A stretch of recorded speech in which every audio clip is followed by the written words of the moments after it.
Bonjour à toutes et à tous, c'est Nicolas sur la chaîne philosophique. Une nouvelle vidéo donc sur un concept, une notion, libris ou lubris. On peut écrire de plusieurs manières différentes. Alors qu'est-ce que libris chez les Grecs?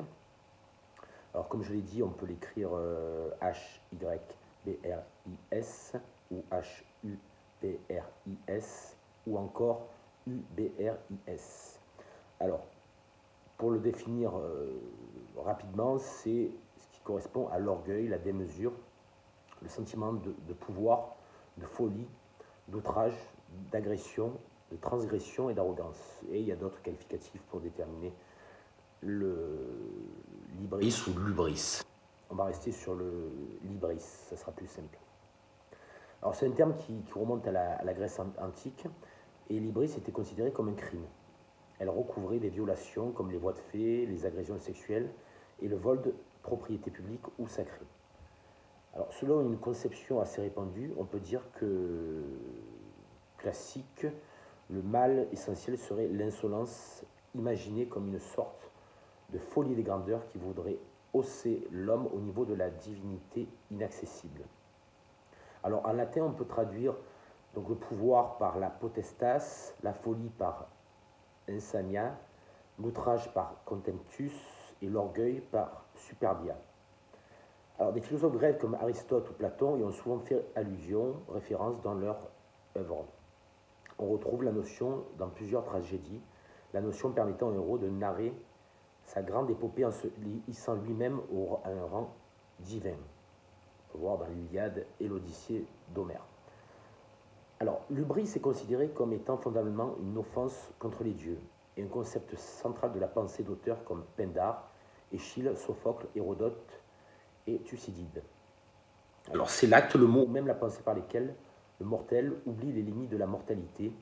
Alors là, ça nous renvoie à un concept du transhumanisme et de l'eugénisme. Donc, le transhumanisme, c'est un concept assez récent qui permet, avec la technologie, que l'homme se supplante à lui-même, finalement, d'une certaine manière. Pour faire court, je vous invite à voir ce que c'est le transhumanisme.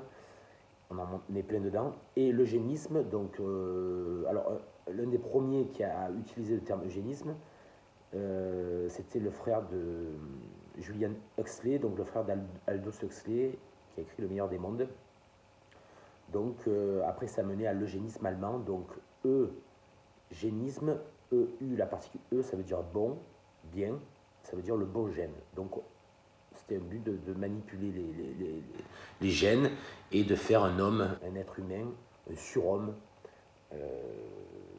Voilà. Et c'est toujours d'actualité, je dirais, avec les manipulations génétiques. Alors, ce mortel cherche aussi à acquérir les attributs de la divinité, à rivaliser avec les dieux. Alors, l'ibris est souvent considéré comme l'amartia, c'est-à-dire l'erreur, c'est-à-dire la folie et la cause de la némésis qui s'abat sur eux. La némésis, c'est la justice. La némésis est le nom de la vengeance divine personnifiée. La némésis est aussi interprétée comme étant un message de mort envoyé par les dieux comme punition. Le nom dérive du verbe grec répartir équitablement, distribuer ce qui est dû. Alors, d'un point de vue philosophique ou moral, c'est la tentation de démesure ou de folie imprudente des humains, tentés, comme je l'ai dit, de rivaliser avec les dieux. Ceci vaut en général dans la mythologie grecque de terribles punitions de leur part. Donc on en revoit à la némésis. Alors, l'antonyme ou les antonymes ou les contraires, c'est la modération, la tempérance. Alors, dans l'ouvrage L'éthique à Nicomachie d'Aristote, donc il parle de excès de défaut et de juste milieu, que l'on peut traduire en latin par beatus medium. La mythologie grecque regorge des récits mettant en scène un personnage puni par son ibris envers les dieux en tant que divinisation indue. Exemple Tantale, Minos, Atrée, etc. sont tous maudits pour cette raison. Dans les travaux et les jours d'Hésiode, les différentes races d'hommes, de bronze, de fer, etc., qui se succèdent sont de même condamnés par leur ibris.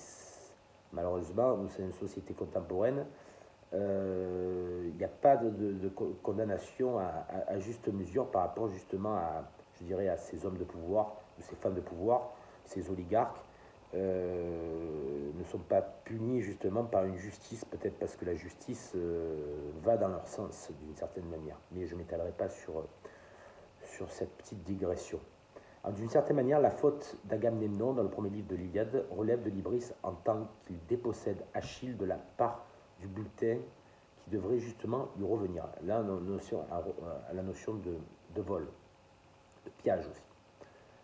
Alors, c'est aussi, pour définir l'Ibris et pour remettre dans le contexte actuel, c'est aussi, ça s'apparente au narcissisme, à l'égotisme, à l'individualisme, voire à la mégalomanie de certains hommes politiques ou chefs d'entreprise ou oligarques, etc., etc.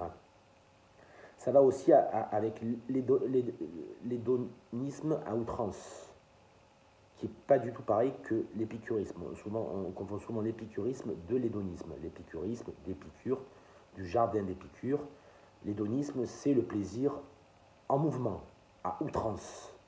Que l'épicurisme, c'est avec frugalité. Alors, pour citer des auteurs un peu plus contemporains, par exemple comme Nietzsche, parlait de volonté de puissance, cette fameuse volonté de puissance, qui a été, on va dire, bafouée et mal comprise parce que cette volonté de puissance a été reprise par sa sœur Élisabeth, et il me semble que c'était en 1901, elle a écrit le bouquin La volonté de puissance, et a pris des aphorismes ici et là de Nietzsche alors qu'il était mort en 1900. Et le nazisme s'est servi justement de cet ouvrage pour parfaire, on va dire, leur hégémonie aryenne, donc de la race supérieure. Alors, dans la volonté de puissance, c'est pas le côté positif, c'est le côté négatif. Voilà. Et Nietzsche aussi en fait référence parce que l'Ibris part de la tragédie grecque et il en fait référence entre Apollon et Dionysos dans sa première œuvre, La naissance de la tragédie. Voilà. Et juste pour terminer, comme je suis assez fan d'Aristote, Aristote traduit l'Ibris par l'outrage. Voilà. Donc je vous laisse méditer, c'est un sujet vraiment d'actualité, que ce soit au niveau puissance fiscale, au niveau des richesses, mais aussi l'ibris ou l'ubris, c'est cette volonté de dominer, cette sensation de dominer le monde et de dépasser les dieux et de se prendre pour des démiurges. Voilà, je vous remercie. Je vous invite à vous abonner à la chaîne philosophique, à liker par rapport aux algorithmes pour faire monter la vidéo. Et je vous dis à très bientôt pour... n'oubliez pas d'activer les notifications aussi. Je vous dis à très bientôt pour une nouvelle vidéo sur la chaîne philosophique. C'était Nicolas. Merci. Au revoir. Excellente journée. Merci.